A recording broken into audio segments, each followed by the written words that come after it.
Tugasku menemanimu.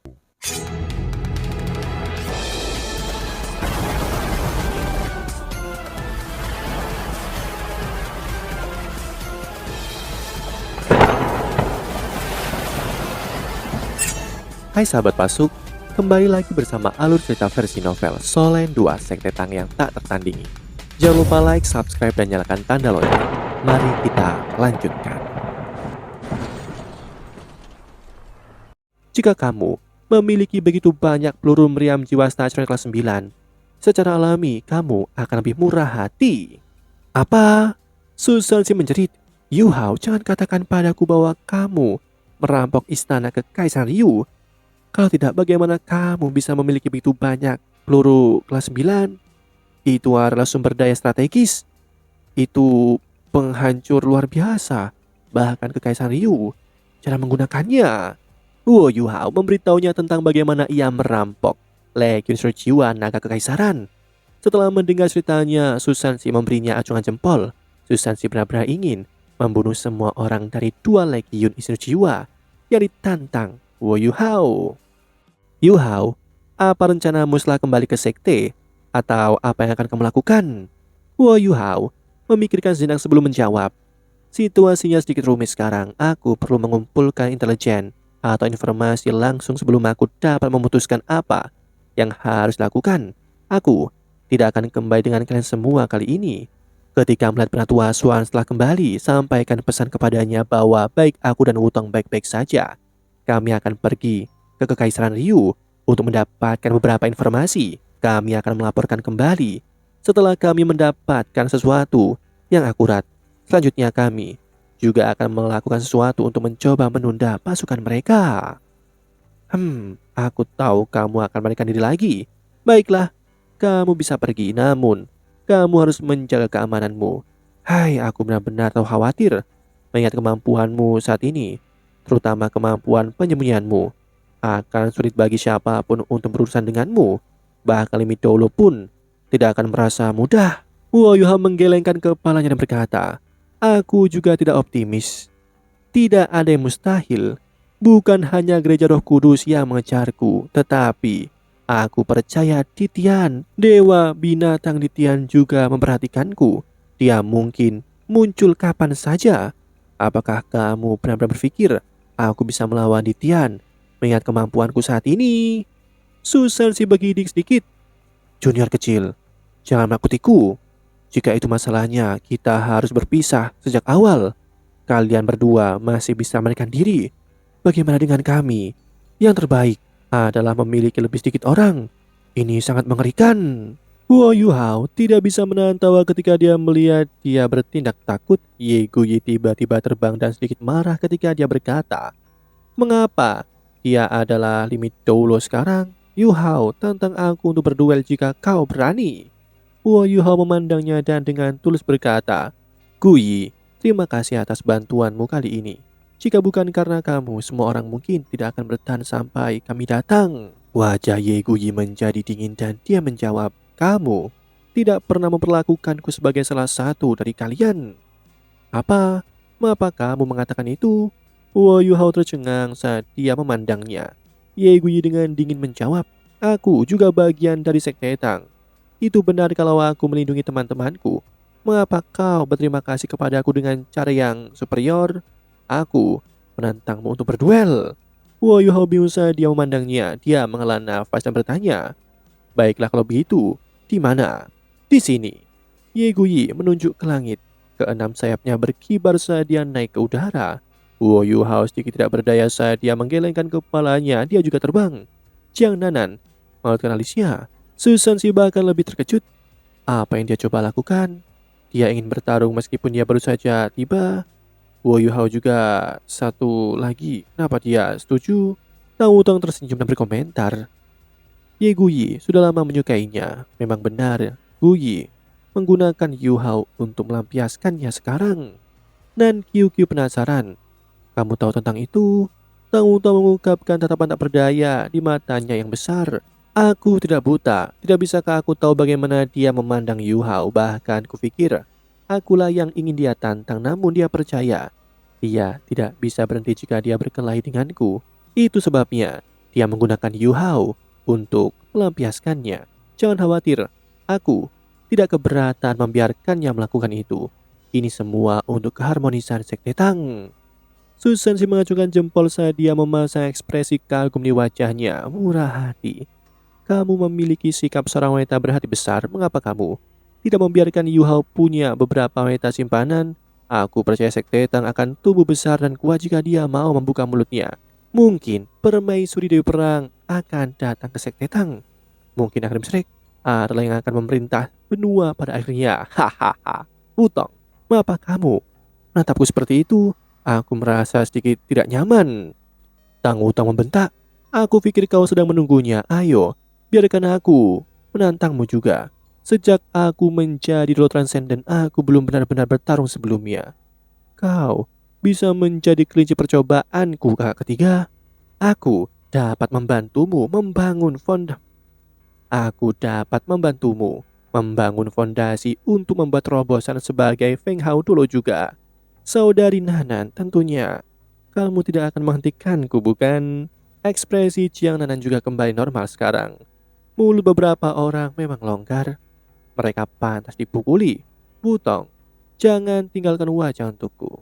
Ketika mereka berbicara, perkelahian sudah dimulai di udara melawan Huo Yu Hao. Ye Guyi tidak punya niat untuk menunjukkan belas kasihan. Tubuhnya langsung bersinar dengan cahaya keemasan saat dia dimulai. Dia sekarang melepaskan wujud roh pelindungnya. Huo Yu Hao memasang tampang pahit di wajahnya. Dia hanya fokus untuk membela diri dan membiarkan Ye Guyi untuk menyerangnya. Namun dia dengan mudah menghalau semua serangannya. Harus diakui bahwa serangan Ye Guyi sangat kuat. Huo Yu Hao juga sangat terkesan oleh itu. Ketika pertarungan usai, kemejanya sudah rusak di banyak daerah. Bahkan ada beberapa tempat yang hangus. Dan dia harus berganti pakaian sebelum pergi. Ye Guyi juga benar-benar kehabisan tenaga. Dia hanya menghentikan serangan setelah dia menggunakan kekuatan jiwanya yang terakhir.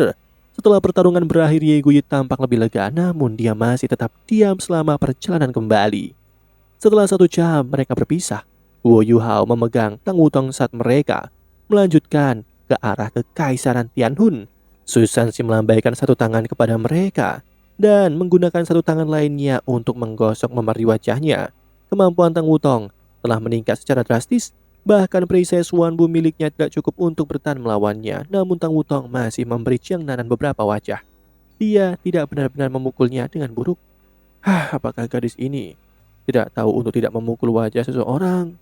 Susan si tidak senang saat dia mengeluh pada dirinya sendiri. Di kejauhan, Kekaisaran Tianhun berada dalam pandangan. Huo Yu Hao memegang Tang Wutong, tapi ada ekspresi melankolis di wajahnya. Kekaisaran Tianhun telah pergi.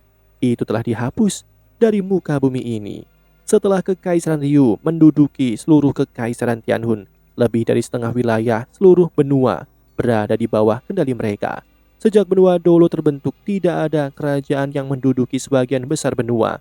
Bahkan jika Starlo dan Doling bekerja sama, mereka tidak cukup kuat untuk melawan Kekaisaran Ryu. Meski kekuatan bertarung satu orang bisa menentukan kemenangan dalam pertarungan, itu tidak bisa mengubah situasi keseluruhan di seluruh benua. Mengenai hal ini, Huo Yu Hao sangat jelas. Kekaisaran Ryu tidak akan pernah menghentikan perang. Saat alat jiwa terbentuk manusia terus berkembang, kekuatan mereka akan meningkat dengan pesat dalam jangka pendek. Dari alat jiwa berbentuk manusia yang saat ini digunakan oleh Kekaisaran Ryu, sepertinya itu agak sederhana. Hanya kelas 9 yang cukup kuat. Tidak diketahui bagaimana para instruktur jiwa tingkat bawah mampu mengendalikan alat-alat jiwa berbentuk manusia itu. Tetapi sudah pasti bahwa mereka masih agak mengesankan. Di bawah kendali ini, Legiun instruktur jiwa Kekaisaran Ryu akan menjadi lebih kuat. Jika ada lebih banyak alat jiwa berbentuk manusia, berarti bahwa Legiun instruktur jiwa dapat membawa lebih banyak peluru stasioner dan botol susu dan meningkatkan kekuatan pertahanan mereka. Itu sudah cukup untuk keseluruhan kemampuan mereka untuk meningkat secara signifikan. Dan itu akan mendominasi seluruh benua. Alat jiwa berbentuk manusia telah cukup berkembang. Dalam waktu dekat, nasib Starlo dan Doling akan tersegel jika tentara biasa juga bisa menggunakan alat jiwa yang disederhanakan. Huo Yu Hao sedikit bingung ketika dia berpikir sampai di sini, karena dia tahu bahwa semuanya sia-sia. Mengapa dia masih melakukannya? Benua akan didominasi oleh alat jiwa di masa depan. Ini adalah hasil alami ketika teknologi berkembang. Mungkin bukan hal buruk bagi benua untuk bersatu selama kekaisaran Ryu lebih terkendali dan mewariskan hal-hal baik dari tiga kekaisaran asli. Semua kekaisaran bersatu tidak selalu merupakan hal yang buruk, namun dia akan merasa sangat panik ketika dia memikirkan hal ini. Kekaisarannya sendiri bisa berpotensi dimusnahkan. Ini jelas bukan sesuatu yang akan mengembirakan bagi siapapun. Tidak peduli seperti apa masa depannya, dia akan melakukan yang terbaik untuk melindungi kekaisarannya. Bahkan jika kekaisaran Ryu memerintah seluruh benua, dia tidak akan ada lagi. Selanjutnya, kaula alat jiwa masih membaik hari demi hari. Selain itu, baik Doling dan Starlo dengan cepat mengembangkan alat jiwa mereka. Jika mereka menunda penyatuan kekaisaran Ryu dari benua itu, mungkin mereka bisa menghilangkan ancaman yang ditimbulkan oleh kekaisaran Ryu. Ketika itu terjadi, benua akan tetap terbagi karena semakin banyak masalah mereka mulai menggunakan alat-alat jiwa. Doling dan Starlo mungkin benar-benar memiliki kesempatan untuk melawan kekaisaran Ryu. Tentu saja ini adalah situasi yang ideal. Setelah kekaisaran Tianhun dihancurkan, bukankah kekaisaran Ryu mereorganisasi bagian dari Master Roh? Ya, mereka melestarikan para Master Roh dari kekaisaran Tianhun dengan memberikan berbagai alat jiwa. Kekuatan keseluruhan kekaisaran Ryu ini semakin besar. Apakah itu Starlo atau Doling yang akan selanjutnya dihancurkan? Itu akan menghasilkan hasil yang tidak dapat diubah. Dia hanya berharap bahwa ini masalah internal muncul di sisi kekaisaran Ryu. Misalnya, saran Jushi yang satu itu. Jika Sutiaran bisa terbunuh, Jushi akan memberi Starlo dan Doling 10 tahun untuk penyanggahan untuk persiapan perang selanjutnya. Setelah 10 tahun, siapa yang tahu seperti apa situasinya? Setidaknya Wu Yuhao masih bisa mencapai peringkat 98 dalam 10 tahun dan bertujuan untuk menjadi limit Dolo dengan 3 inti jiwa. Jika dia benar-benar berhasil, tidak ada yang tahu seberapa kuat dia akan menjadi. Selain itu, bisakah dia benar-benar tidak mengubah seluruh perang dengan kemampuan individualnya begitu kekuatan bertarungnya mencapai ekstrim? Misalnya, bisakah dia menculik Jushi dan putranya? Jika masalah internal terus muncul di kekaisaran Ryu, mungkin ancaman yang mereka ajukan benar-benar dapat dihilangkan. Ketika dia berpikir sampai di sini, Wu Yuhao merasa semakin tersiksa, namun dia mulai mengerti mengapa Dubushi begitu bangga sehingga dia memilih untuk mati. Dia benar-benar tidak punya pilihan. Kekaisaran berada di ambang kehancuran. Jika dia tidak menggunakan metode ekstrim seperti itu, tidak ada yang bisa dia ubah. Namun, bisakah Wu Yuhao benar-benar melakukan hal yang sama? Tidak, dia tidak bisa. Bahkan, tidak membicarakan hal lain, dia bahkan tidak bisa meyakinkan dirinya sendiri. Dia juga tidak tahu bagaimana Su Yunhan sekarang ketika dia memikirkan seberapa dekat mereka berdua sebelumnya. Wu Yuhao merasa jauh lebih santai. Dia harus memiliki beberapa anak dengan Tang Wutong di masa depan. Wutong sangat cantik, anak-anak kita harus sangat tampan. Saat dia dengan lembut memegang tangan Tang Wutong, dia merasakan betapa lembutnya tangan kecil itu. Dia merasa sedikit bersemangat sekarang. Ayah mertuanya, yang belum pernah dia temui sebelumnya, akhirnya melepaskannya. Segel telah dilepas, sepertinya dia bisa melakukan lebih banyak hal sekarang. Ketika mereka memasuki perbatasan kekaisaran Tianhun, mereka pasti langsung terpaku dengan alat jiwa pengintai udara super tinggi yang melayang di langit. Wu Yuhao akan selalu memiliki perasaan segar ketika dia melihat alat jiwa ini. Ini karena mereka semua pasti telah dimodifikasi. Kekaisaran Ryu tidak pernah sekalipun bersantai dalam penelitian mereka tentang teknologi alat jiwa. Mereka terus meningkatkan alat jiwa mereka. Tekanan perang memungkinkan mereka untuk sepenuhnya memahami keuntungan besar yang diberikan teknologi kepada mereka. Namun, alat jiwa pengintai ini tidak dimodifikasi secepat perbaikan dalam kemampuan Wu Yuhao. Mereka tidak dapat menemukan jejak Wu Yuhao dan Tang Wutong, meskipun mereka melintasinya. Demikianlah kisah untuk kali ini. Sahabat Pasuk, jangan sedih, jangan bimbang, apalagi galau, karena aku kan selalu menemanimu.